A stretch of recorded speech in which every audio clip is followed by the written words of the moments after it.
یہ خان جی اور چھوٹا جی اور جھوٹا احترام اپنے پاس رکھو. میں کبھی کسی کے لیے قابل احترام نہیں رہا. شور ہو کر پیرو مرشد بھی بن جاؤں تب بھی. اماں جی، سجاول بھائی اور چاچی اتنے واسطے نہ دیتے تو شاید میں اس شادی بھی نہ رکتا بھی نہیں. میں شادی میں رکتا بھی نہیں.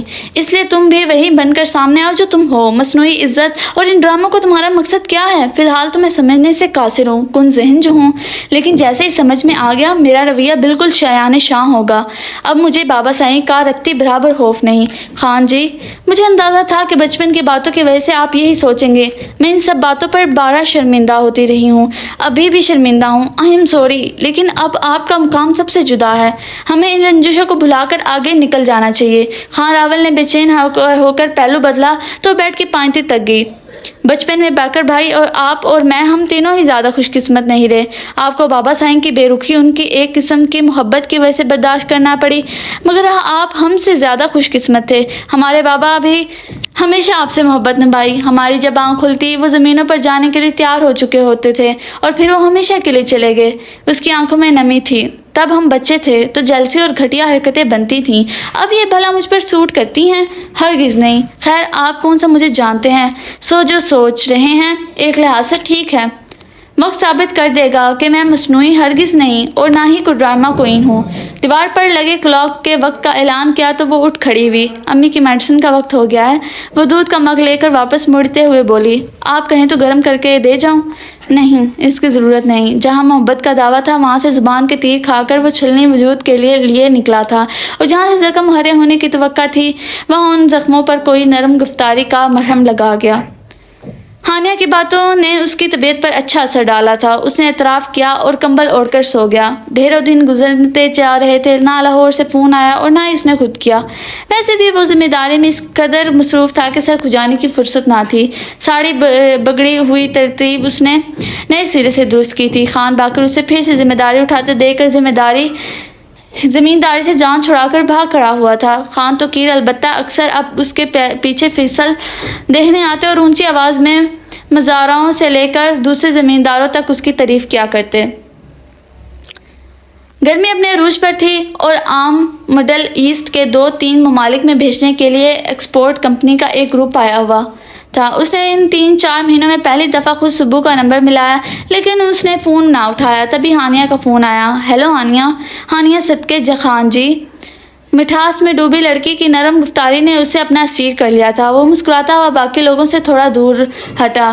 ہانی، میرے ساتھ کچھ بہت اہم لوگ ہیں. دوپہر کا کھانا ہم حویلی میں کھائیں گے، مگر انتظام کے لیے تمہارے پاس 1.5 گھنٹہ ہی ہے. 2 گھنٹے بھی بہت تھے. آپ بھی فکر ہو جائیں. سب کچھ بہت اچھے سے ہونا چاہیے. فکر ناٹ ڈیئر ہسبینڈ، یہ تو میرا پسندیدہ کام ہے، اس لیے تو حدود اربع اتنا وسیع کرتی جا رہی ہوں. اس نے ہانیہ کے موٹاپے پر کھل کر چوٹ کی. ڈائننگ اور ایکسرسائز کر تو رہی ہوں، اب کیا فوت ہو جاؤں؟ آگے سے اس پہ توقع جواب آیا. ارے نہیں بابا، تمہاری بہت ضرورت ہے مجھے. وہ بے سختہ ہنسا. اور ہاں، بابا سائیں کو کہنا گھر پر ہی رہیں، ان کے سائن چاہیے ہوں گے. آپ خود کیوں نہیں کہہ لیتے خان جی؟ اور کتنا ناراض رہیں گے ان سے؟ وہ ہمارے بابا ہیں، ہم پر ان کی چاکری بھی فرض ہے. آپ کال کر لیں پلیز. وہ رو دینے کی حد تک چلی گئی. ٹھیک ہے، میں خود فون کرتا ہوں. اس نے گہری سانس لے کر حامی بھر لی. اللہ خان جی، سچ؟ اب میرا سچ کہنے کا کوئی موڑ نہیں. اس نے سیریسلی ہنس کر فون بند کر دیا. اس نے خان توقیر کا نمبر ملا کر ان سے مہمان خانے رکنے کا کہا. کال کٹ کرتے ہی اسکرین پر ہانیہ کا میسج جگمگانے لگا. خان جی، یو آر لو. اس نے ٹائپ کیا. اتنی سی بات میں لو ہو گیا ہوں؟ جواب آیا. اس کے پیچھے بھی ایک داستان ہے جو آپ کو فرصت میں سناؤں گی. راول نے لکھا. میں آج بالکل فری ہوں گا، اور موبائل جیب میں ڈال کر مہمانوں کی طرف متوجہ ہو گیا. کھانے کے بعد مینیجر نے سارے ڈاکومنٹس نکال کر خان توقیر کے سامنے رکھ دیے اور ٹرمزائڈ کنڈیشنز ڈسکس کرنے لگا تو خان توقیر نے ہاتھ اٹھا کر روک دیا. آپ کی خان راول سے ڈسکشن نہیں ہوئی؟ خان راول صاحب سے بات چیت ہو گئی ہے، لیکن انہوں نے کہا ہے کہ حتمی فیصلہ آپ کا ہوگا. مینیجر صاحب، اللہ کا بڑا کرم ہے کہ اس نے فرما بدار اولاد دی ہے. مجھے تو سالوں بیت گئے زمینداری چھوڑے. میرا بیٹا راول جانے اور اس کا کام. راول خان، جو تمہیں مناسب لگتا ہے کرو. مجھے اب سکون ہے. اپنے سائن اور انگوٹھے سے کام لیا کرو. اب وہ اٹھ کھڑے ہوئے. احتراماً سب کھڑے ہو گئے. انہوں نے سب سے ہاتھ ملایا اور پھر ہاتھ راول کے کندھے پر رکھ دیا. پھر اچانک ہی انہوں نے اپنا ہاتھ اس کے گال پر رکھ دیا. راول کو ان کی آنکھوں میں نمی صاف نظر آئی تھی جسے چھپانے کے لیے اس نے اس کا جھریاں زدہ ہاتھ تھام کر چوم لیا. معاہدہ سان کر کے مہمانوں کو رخصت کرنے کے بعد اندر آئے تو ہانیہ فیروزی اور گلابی سوٹ میں ملبوس ڈریسنگ کے سامنے کھڑی بال سنوار رہی تھی. سب کیسا رہا خان جی؟ سب ٹھیک ہو گیا. وہ 8-9 مہینے بعد اس طرح خوش ہوا تھا. آپ بہت خوش ہیں؟ ہانیہ نے پوچھا. تم نے ہی تو خوشی دی ہے ہانیہ. تمہاری نرمی گفتاری اور ٹھنڈے مزاج نے مجھے باندھ لیا ہے. محبت تو میٹھے رویوں کے ساتھ سفر طے کرتی رہتی ہے، راول نے محبت سے کہا. لیکن آپ کی زندگی میں سویہ جیسی خوبصورت بیوی تو ہے، ہانیہ نے دھیمے سے کہا. مجھے لگتا ہے اب علیحدگی کا فیصلہ ہی مناسب ترین ہوگا. راول نے اپنا ارادہ ظاہر کیا. وہ آپ کی محبت میں مبتلا ہے، اس کی رائے لے کر فیصلہ کیجیے گا. مجھے مسئلہ نہیں. ہانیہ نے اس ظرف سے راول کو اس کا قائل کر دیا. دوسری طرف سبو نے 2 ماہ انتظار کی سولی پر گزارے. جب اسے معلوم ہوا کہ راول حویلی شفٹ ہو چکا ہے تو اس نے غصے میں ہانیہ کو کالی بھینس کہتے ہوئے راول کو طنزیہ میسج بھیجا، مگر کوئی جواب نہ ملا. سبو کی حالت بگڑتی تو کوثر آنٹی نے اسے سنبھالا اور کڑوی زبان پر ٹوکتے ہوئے کہا، کیا بچہ پیدا ہونے کے بعد اسے بتاؤ گی؟ ابھی فون کرو. سبو کے انکار پر آنٹی نے خود راول کو فون کر کے بلایا. راول غصے میں لاہور پہنچ گیا. کمرے میں بیمار اور بدلی ہوئی سبو کو دیکھ کر راول نے اجنبی انداز میں پوچھا، کیا ہوا ہے تمہیں؟ آپ کو پتہ نہیں چل رہا؟ اس کدو ہانیہ کے پاس رہتے نا. سبو نے بھی زہر اگلا. ہانیہ کے لیے ایک لفظ نہ بولنا. راول نے وارننگ دی. اس کی مہربانی سے مجھے شادی پر پھر سے یقین آنے لگا ہے. تمہاری زبان کی کاٹ نے مجھے نیلا کر دیا ہے. تم میں احسان فراموشی اور بدتمیزی کے سوا کچھ نہیں ہے. آپ سے محبت اتنی ہے کہ آپ کے سامنے سب کچھ بول جاتی ہوں. سبو نے صفائی دی. مجھ میں ایسی محبت کا اسٹیمنا نہیں ہے. آپ مجھے چھوڑنا چاہتے ہیں؟ میں تو خوشخبری سنانے والی تھی. سبو رو پڑی. مجھے کوئی خاص خوشی نہیں ہوئی، بلکہ اس اولاد کے مستقبل کی ٹینشن ہوئی ہے جس کی ماں کے پاس تربیت کے نام پر صرف بد تہذیبی ہے. راول بھاری رقم دے کر وہاں سے نکل گیا. 2.5 ماہ بعد جب راول نے رخ نہ کیا تو سبو مایوس ہو کر کوثر آنٹی کے ساتھ خود ہی حویلی پہنچ گئی. اس نے بڑے خان اور خانم کے سامنے ہاتھ جوڑ کر معافی مانگی. خانم نے اسے فی الحال شازیہ باجی کے کمرے میں رکنے کا کہا، جس کا مطلب تھا کہ حویلی میں اب سبو کا وہ مقام نہیں رہا تھا. اس کا دل خون کے آنسو رو رہا تھا. ریسٹ کر لو، خود اوپر چلی جاؤ گی یا میں سہارا دوں؟ ہانیہ نے چمکتی آنکھوں سے پوچھا. سبو نے اس بات میں سر ہلا دیا.